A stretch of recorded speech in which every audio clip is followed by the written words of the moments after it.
The docks on Tuesday morning were crammed with thousands of Vietnamese desperate to escape from Saigon by any means possible.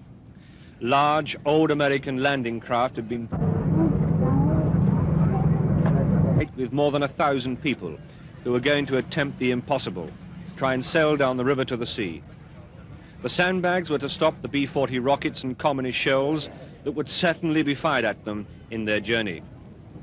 The harbour was full of small cargo ships, full of people, whose only way out now was this desperate, perhaps suicidal attempt.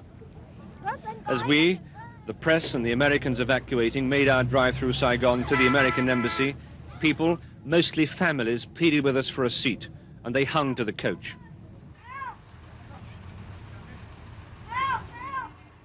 The coach behind us suddenly accelerated, and children hanging on the side fell off and under the wheels.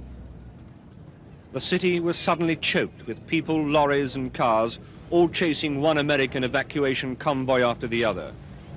Jams that the Vietnamese police tried to clear with their rifles, but people were no longer afraid of them. There was now so much more to be afraid of.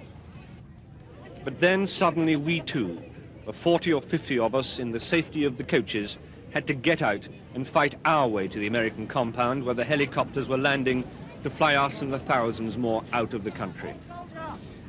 Seeing us in the streets with our bags, the Vietnamese followed. Any chance they thought was better than none.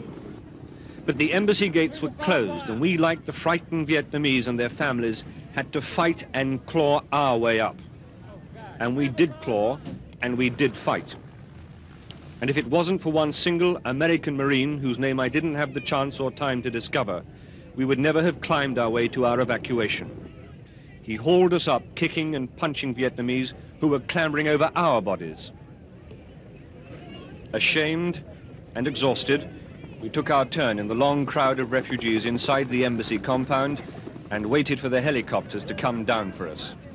One by one they came in, landing on an improvised pad in the car park. All had come from American aircraft carriers steaming 20 miles out in the South China Sea. Marines guarded each of the 4 embassy gates as the lucky people ran 30 at a time to their transport to safety.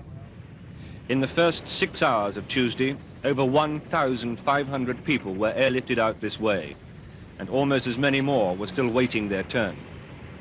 Our turn came just as it began to get dark, a little after 7:30. Evacuees from the besieged city on. And 30 minutes later, we landed safely on our carrier off the South Vietnamese coast. Michael Nicholson, news at 10, aboard the USS Hancock